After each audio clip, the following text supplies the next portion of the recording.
Kasus dugaan penyekapan dan penganiayaan keji terhadap Yuvita Tri Rezeki terus menggelinding bak bola salju.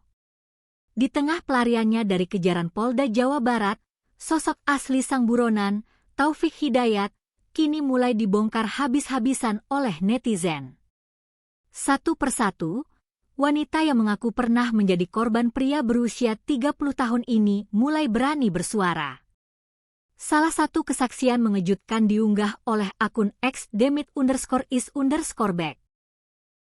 Akun tersebut membagikan pesan singkat dari seorang wanita yang menceritakan pengalaman mengerikan sekaligus ganjil yang dialaminya saat bertemu Taufik. Korban mengaku mengenal Taufik lewat aplikasi kencan online, Tantan.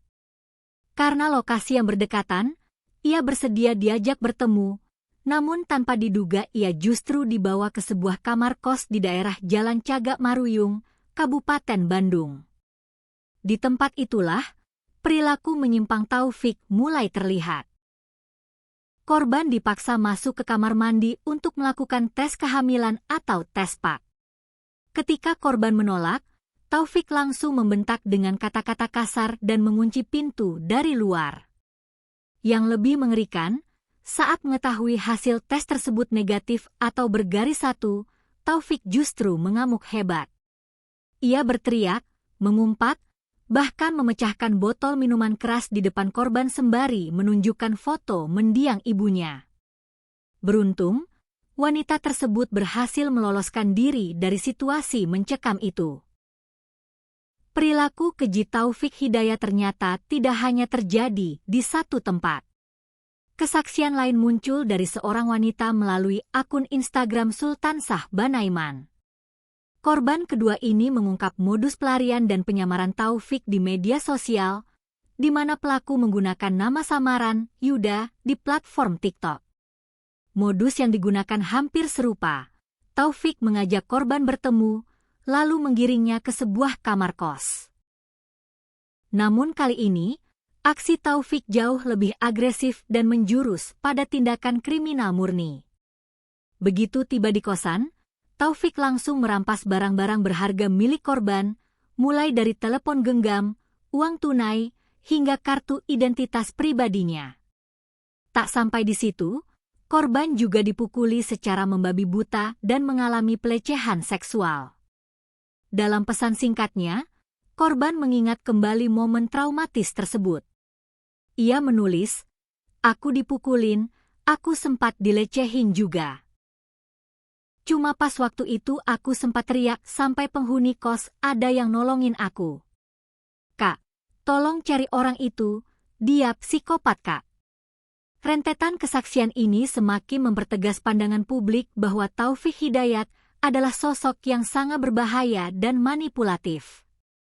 Meskipun Taufik masih licin dan berstatus buron, jejak pelariannya perlahan tapi pasti mulai terendus oleh masyarakat. Akun @sistersindanger membagikan informasi penting dari seorang netizen yang mengaku melihat pria dengan ciri-ciri persis seperti Taufik Hidayat. Peristiwa itu terjadi pada Minggu malam, 21 Juni 2026, sekitar pukul 8 malam di kawasan apartemen Gewer, Serpong, Tangerang. Saksi mata menyebut, terduga pelaku saat itu mengenakan kaos hitam dan celana pendek berwarna coklat, sedang duduk santai di tangga dekat pintu masuk sembari mengobrol dengan seseorang. Informasi lokasi ini menjadi petunjuk krusial bagi kepolisian untuk mempersempit ruang gerak pelaku. Skandal kemanusiaan ini pun langsung memicu reaksi keras dari Gubernur Jawa Barat, Deddy Mulyadi. Pria yang akrab disapa Kang Deddy ini menegaskan bahwa dirinya memberikan perhatian yang sangat serius dan menaruh keyakinan penuh bahwa Kapolda Jawa Barat akan bergerak cepat menangkap pelaku. Selain mengawal proses hukum, Kang Deddy juga menunjukkan kepeduliannya secara nyata. Mengetahui adanya kabar bahwa korban utama, Yuvita, sempat terancam keluar dari Rumah Sakit Hasan Sadikin Bandung karena kendala biaya, Gubernur Jawa Barat langsung mengambil tindakan.